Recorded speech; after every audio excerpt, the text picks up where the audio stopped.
Hello, কি অবস্থা সবার? আজকে কথা বলবো এক অভিনেতা শাকিব খানকে নিয়ে। নায়ক শাকিব খানকে নিয়ে আজকে কথা বলবো না। আজকে কথা বলবো অভিনেতা শাকিব খানকে নিয়ে। দেখুন, এই শাকিব খান কিন্তু মারাত্মক লেভেলের অভিনেতা।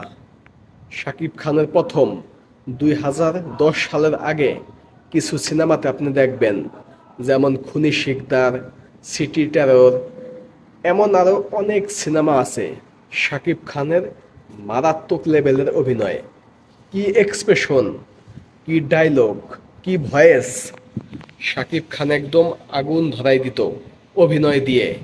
শাকিব খানের একেবারে শুরুর দিকে মারাত্মক লেভেলের অভিনেতা শাকিব খান ছিল। সেই অভিনয় মাঝখানে কিছু সময় দেখা যায় নাই।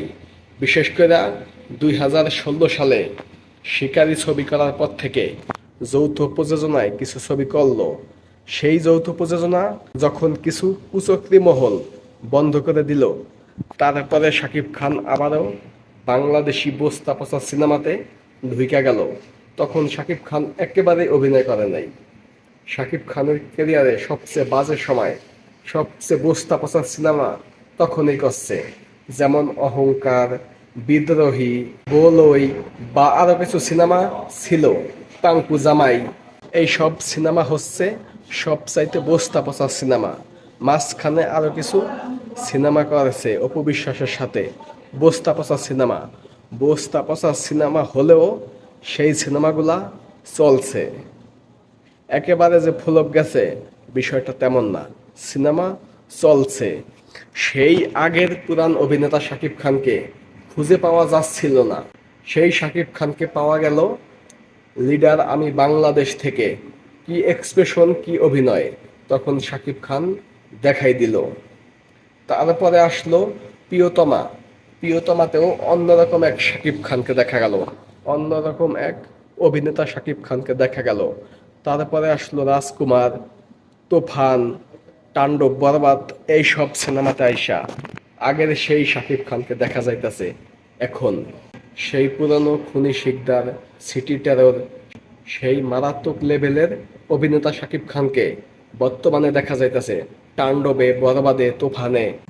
শাকিব খান নিজেকে ভাঙছে, শাকিব খান নিজেকে ভেঙে সেই 20 বছর আগের শাকিব খানকে আবার নিয়ে আসছে এখন অভিনয়ের মাধ্যমে, ফেসুয়াল এক্সপ্রেশনের মাধ্যমে। যেই এক্সপ্রেশন শাকিব খান আরও 20 বছর আগে দিত সিনেমা হলে, সব দর্শক হাতে তালি দিত, সেই শাকিব খানকে এখন আবার দেখা যাইতাছে। মাঝখানে কিছু সময় দেখা যায় নাই, এখন আবার দেখা যাইতাছে। আর এটা দেখা যাইতাছে শাকিব খানের নিজ চেষ্টায়, শাকিব খানের নিজের চেষ্টায় এইটা দেখা যাইতাছে। এমনটা হইতাছে, কোনো পরিচালক শাকিব খানকে এই চেঞ্জ আনতে পারে নাই।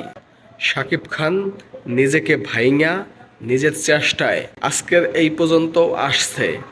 এখানে কিছুটা অবদান হিমেল আশরাফকে দিতে হবে, কারণ বাংলা সিনেমা যে 40-50 কোটি টাকা ব্যবসা করতে পারে সেইটা প্রিয়তমা দিয়া দেখাই দিছে। প্রিয়তমার পর থেকেই এই তুফান বলেন, তাণ্ডব বলেন, বরবাদ বলেন, এইগুলা এত বিগ বাজেটের সিনেমা করতে সাহস পাইছে কিন্তু প্রিয়তমা দেখাই। প্রিয়তমাই কিন্তু দেখাই দিছে যে বাংলাদেশ থেকেও 40 কোটি টাকা ব্যবসা করতে পারে, 10-15 কোটি টাকা সিনেমার পিছিয়ে খরচ করার সুযোগ আছে। এইটা কিন্তু প্রিয়তমা দিয়া দেখাই দিছে হিমেল আশরাফ এবং শাকিব খান। আমরা চাই সামনে থেকে শাকিব খানের আরও মারাত্মক লেভেলের অভিনয় দেখতে। যেইগুলা পিছে করেছে তার থেকেও ভয়ঙ্কর ভয়ঙ্কর সিনেমা আমরা শাকিব খানের থেকে সামনে দেখতে চাই। ধন্যবাদ সকলকে সম্পূর্ণ ভিডিওটা দেখার জন্যে। আর একটা কথা, যদি এখনও চ্যানেলটা সাবস্ক্রাইব না করে থাকেন, প্লিজ এখনই সাবস্ক্রাইব করুন। ধন্যবাদ।